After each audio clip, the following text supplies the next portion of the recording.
Well, there's never a dull moment with the Cleveland Browns. We'll talk about it coming up next on the Locked On Browns podcast.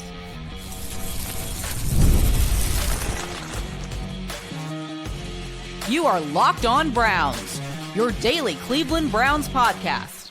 Part of the Locked On Podcast Network, your team every day. What's up, Dog Pound? I'm Spencer German, your host of the Locked On Browns podcast. I'm proudly covering your Cleveland Browns each and every single day in the land and on the road. Quinshon Judkins arrested in Florida. What we know, what it means, where will they go from here? We'll talk about all those things. Jeudy makes the NFL Top 100, deservedly so. And the quarterbacks are first up in our training camp previews that we're going to do here on the show over the course of the next week and a half. I do want to thank you for being in every day with the Locked On Browns podcast, making us your first listen every single day. Remember, you can find Cleveland Browns content with Locked On Browns every week, Monday through Friday, guaranteed, with bonus content on some weekends as well, and it's totally free to you. Just hit that subscribe button wherever it is that you get your podcast, and of course, the Locked On Browns YouTube channel. You can also get involved in the show, share your thoughts on anything we discussed today in the comment section. This is your team, so be part of the conversation every single day. And today's episode is brought to you by our friends at Gametime. Download the Gametime app, create an account, and use code LOCKEDONNFL for $20 off your first purchase.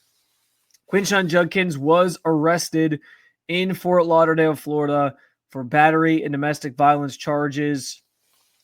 We know the basics of this situation at this time. CBS News had some extra in Miami, had some extra insight that was kind of shared on Sunday as this played out over the weekend, of course. And basically, he was arrested and charged with misdemeanor domestic battery Saturday, appeared in a bond court on Sunday. Judge found probable cause and ordered Judkins to be to not be in contact, with the victim, no firearm access, and set the bond at $2,500. The incident happened on July 7th and was reported 5 days later. This is where things get a little bit interesting. Judkins and the victim were previously in a relationship, according to court documents obtained by CBS News in Miami, but they came to South Florida together as what they quoted as friends, and documents indicate that after celebrating her birthday, this friend of Quinshon Judkins reported the incident several days later, as I said, 5 days later, on the 12th, the day that he was arrested. So this story already has some weird parts and pieces to it, which is why, of course, we preface all this with the need to let the legal process play out. And that's what the Browns are going to say and do as well. We've already had the blanket statement from team representatives where they say, they're gathering more information and they'll go from there. The NFL has said the same thing. And that's frankly what this Browns team does anyway. And that's the thing. Like, we do have precedent for how the Browns handle these things as recently as last year with another second round pick of this franchise and Mike Hall Jr., who was charged with the same exact thing and wound up serving a 5-game suspension for it. And he spent some time in the commissioner's exempt list and had to miss an extra game, and then was, back in the field after 5 games. And so we don't know yet, how this situation unfolded, what the full details are, what's going to happen in a court of law, what's going to happen, with the NFL and what type of punishment they could potentially hand out. All those things are yet to be determined. So we'll let that all sort of happen before we really rush to any judgments here. But obviously, there's a couple different layers to what makes this interesting and also disappointing, obviously, to a degree. And first and foremost, I think what's interesting is Judkins is the one rookie on this team that hasn't signed his deal yet. And there's been conversations that he's apparently trying to get his contract fully guaranteed as a second round pick.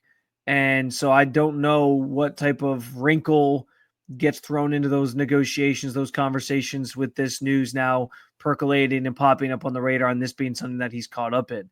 But again, legal process has to play out before anything really happens. So we'll see. But still, what I find so, I don't know if it's ironic, but it's just crazy that with this franchise, you just never know. I mean, we are just a couple weeks removed from what felt like the big bad scandal of the offseason for the Browns was going to be 2 speeding tickets for Shedeur Sanders. What are we ever going to do? It's like the sky seemed to be falling over that, which was a little ridiculous, obviously, at the time. And I downplayed it and said it shouldn't be something that we make that big of a deal out of. I thought it was going to be smooth sailing the rest of the way to training camp, but this is why you just never know in the NFL. You just never know what's going to happen. And you certainly never know with this team. And so for the second consecutive offseason now, I guess technically the Mike Hall Jr. situation played out more so when training camp had already started, but it's still one of these things where, like, summer months, if you think you're like this is what you hope for as a fan of any team, whether it's the Browns or otherwise. You just hope that your team gets through this time of year, June, July, into training camp without any incidents. You just hope and pray that your team doesn't pop up on the radar in terms of, having any legal issues or anybody getting in trouble and arrested that you have to then talk about, because that's the only story that really percolates this time of year. That's the only thing that ever seems to come out of this time of year in the NFL news cycle is guys getting in trouble. And you just hope it doesn't happen to your team. And here we are for the second consecutive year with it happening to the Browns in a big way during the summer months. It's crazy. You can't script it. You can't make it up. It just never a dull moment with this franchise, as I said at the top of the show. But that said, we don't know the full details. I think what's before we get all those details and all that, I think obviously disappointment was felt this weekend from the fan base, understandably so. But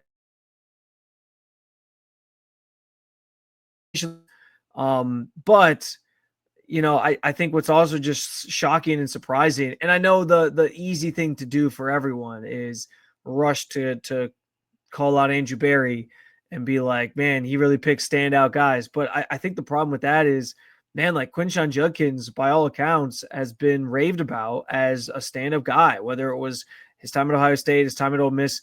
Nobody had anything bad to say about him. He never had any legal troubles before this. And so I don't know that you could have predicted this was going to happen. And this wasn't one of those instances where Barry was taking a gamble on a guy and trying to, revive or, like bank on the talent over some of the off the field issues. Like that was never part of Quinshon Judkins' story during the pre-draft process, leading into the start of his NFL career here, him getting drafted by the Browns. There was no character concerns. And so that is what I think is the most surprising from all this, is that it happened to somebody who has been resoundingly respected and spoken highly of throughout this process. But anybody, I guess, these things can happen to anybody. You never fully get know what's going on, especially when somebody's off in the off season doing their own thing. And again, we still have to let the legal process play out, see how what all transpires from here.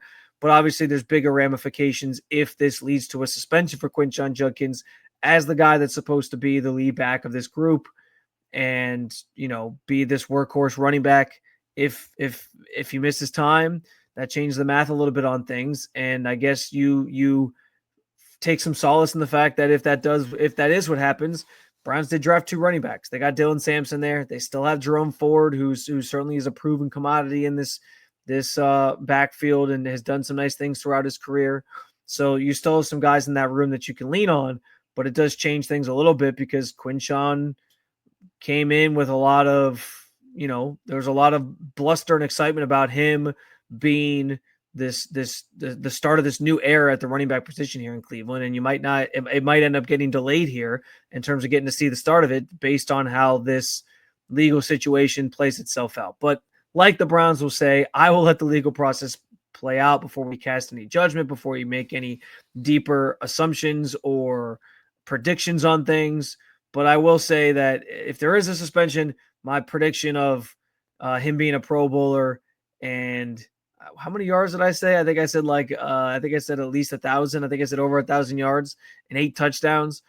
It certainly will be in jeopardy if we get to that point. So we'll let it play out. I'm sure we'll talk about it again as it does. But in the meantime, on a positive note, Jeudy cracked the NFL Top 100 list over the past week. Will he crack it in the Locked On Network Top 100? We'll talk about it coming up next on the Locked On Browns podcast.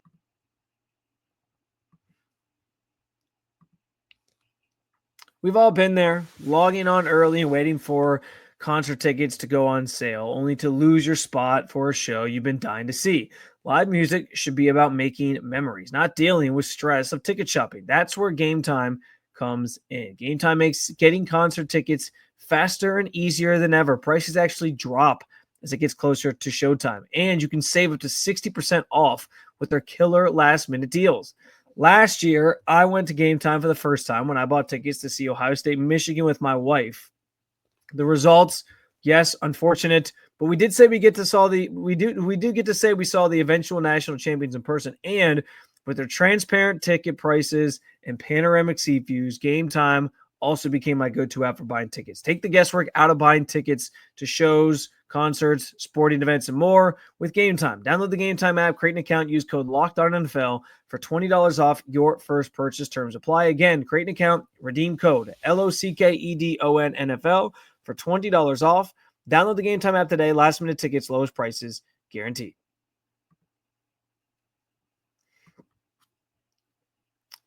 All right, so Jerry Jeudy had his latest honor after a memorable season a year ago where he was named to the NFL's top 100 list. We know at this point what goes into this list. It's voted on by the players, so it's their peers.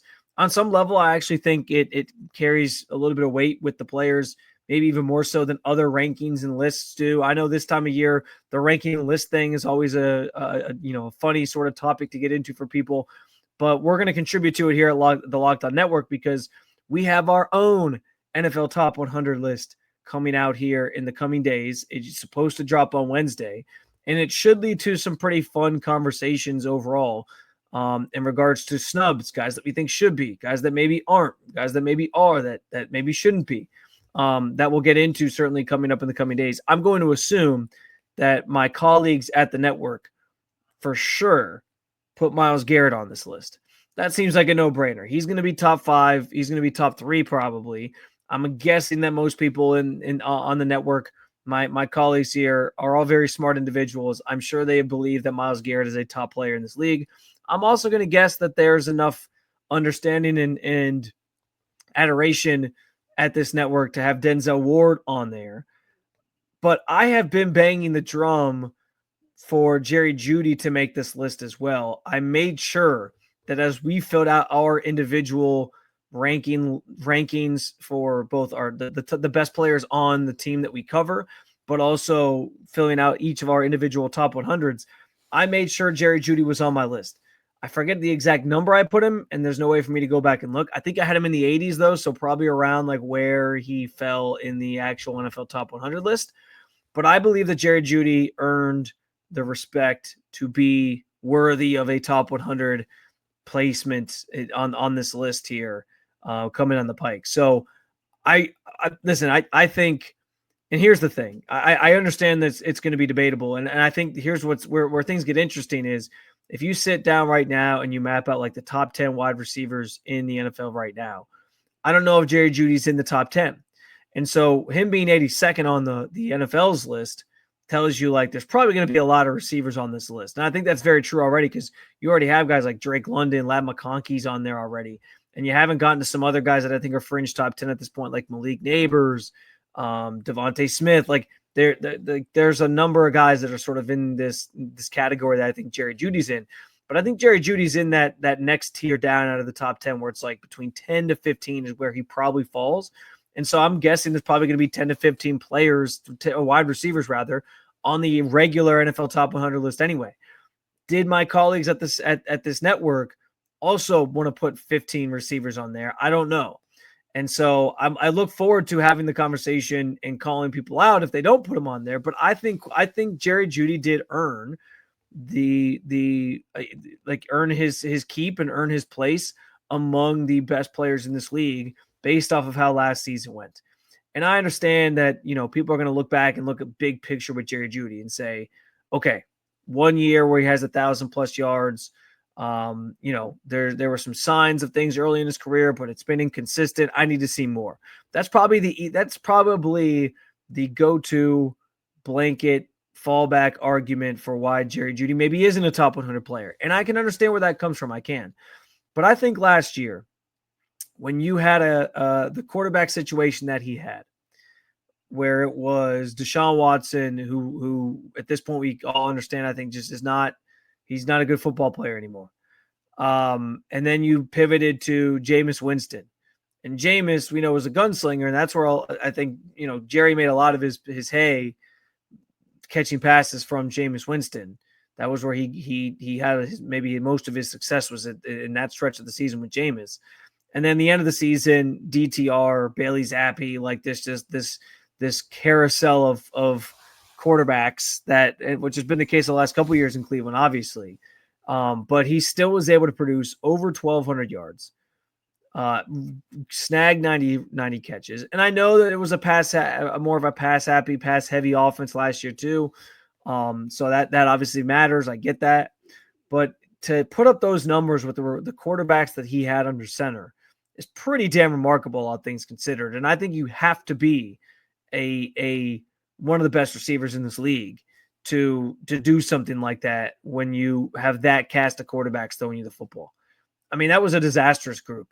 And somehow, some way, he found a way to still be top 5 in receiving yards. I think he was top 5 in receptions as well with his 90. He was lower on the end for touchdowns. He had 4. But I looked this up, like 4 touchdowns in a season where the Browns only scored 29 touchdowns. He scored about 14% of the team's touchdowns altogether. And so you look back at his previous history as well. Jerry was on the receiving end of a lot of other bad and inconsistent quarterback groups. Like, he had some stability with Russell Wilson the last couple of years in Denver, and that's last year with Russell Wilson didn't go very well in Denver. His first year was the best year he had prior to this past season of his career. And I think that season he actually had 6 touchdowns. In 2022, he had 6 touchdowns, I believe, which is the most he's had in a season during his career. And even that season, I looked it up, the Broncos were still, I think, one of the bottom 8 teams in terms of touchdowns scored. So on the teams he's been on, they haven't had very good offenses that scored a lot of points. And then on top of that, he has still found ways to produce. And last year was the biggest testament to that, where he put up some really big numbers and balled out. And so, look, I understand where there's going to be people who want to see him do it now again. Like, can you do it another time? And that might be hard in an offense that's going back to running the football, Kevin Stefanski's base concepts and scheme, not just, airing it out all the time. But I still, and I said this last week when I made the bold prediction that Jerry, I think, is at least going to match his numbers from last year, but I think he could exceed them. Like, even if he only has 70 catches, 20 less. Because there's going to be so much opportunity there for him that I still think, if you go back to those years where Kevin Stefanski was the OC for the Vikings, Stephon Diggs still got his. Stephon Diggs still had 68 to 70 so catches and over 1,000 yards, sometimes 12,000. He was still putting up numbers while being in an offense that was, catered towards having a strong run game and a lot and more 12 personnel and all those different things. So it's not like receivers don't have a history of still putting up numbers in Kevin Stefanski's offense. It's just, they'll probably won't see quite as many passes come their direction because they won't be throwing the football quite as much. So I still think there's room for Jerry to replicate what he did a year ago. I think he is absolutely, based off of last year, proven he can be a number 1 wide receiver in this league, proven that he is worthy of being considered among the top 100 players in this league. I am glad. I feel vindicated on some level that his peers, those who play the sport, felt like he deserved to be in that conversation based off of what he did a year ago, and then he made the cut as the number 82 guy on this list. And I am hopeful that my colleagues here at this network, at the Locked On Network, feel similarly to have put Jerry Jeudy in that conversation. I don't care if he's player 100. I don't care if he's player 99. I have been banging the drum that Jerry Jeudy belongs in the top 100. We'll see if it comes to fruition when our list drops here for the Locked On Network on Wednesday. But this is my public plea that it better have happened, because if not, you will all hear me talk about it later this week on a future episode, how I'm disappointed in my colleagues here at the network for not putting Jerry Jeudy in the top 100, because I think he earned it. I really, really do think that he earned it. Training camp coming up here, a little over a week and a half away now. Really, it is just a week and a half away. We got our first preview, and what better place to start than with the room that we've talked a ton about already, the quarterbacks. We'll preview them coming up next on the Locked On Browns podcast.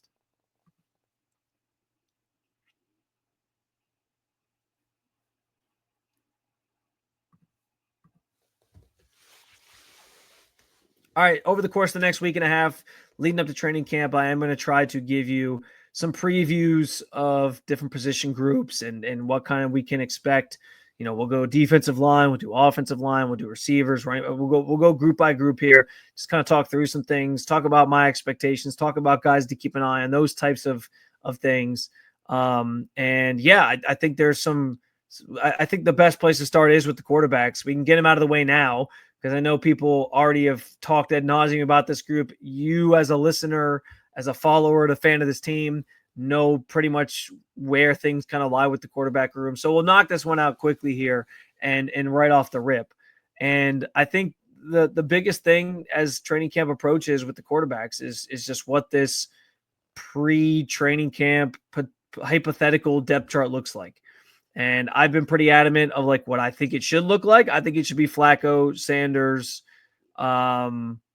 Gabriel, Pickett, but the team has a very different outlook on it. And from their perspective, like the Las Vegas odds that I talked about last week, that have Flacco as the most likely to win the job, Pickett as the second to win the job, Gabriel's the third, and Shedeur is the fourth. I think that is essentially what the depth chart goes into camp being. I think it's Flacco and Pickett are like 1A, 1B. They're going to take the majority of the first team reps. They're going to get the majority of work, especially during those joint practices, which the Browns love using those joint practices to evaluate their team and where they're at and what they're doing. Kevin Stefanski's talked about that ad nauseum year over year. And I'm sure he'll talk about it again this year, how those are settings that they just feel like they get a lot of work in and they get a lot of productivity out of. And so I'm sure it's going to be a lot of those guys taking the reps with the ones. And you'll see Dillon Gabriel and Shedeur Sanders kind of duking it out behind. I think what's also interesting about this group as a whole, and again, that's real quick, going back, taking a step back here for a second, that depth chart, hypothetical depth chart, is strictly based off of what how the team has basically presented the quarterback room to this point. I'm using the context clues here, and that doesn't mean it's fair or unfair.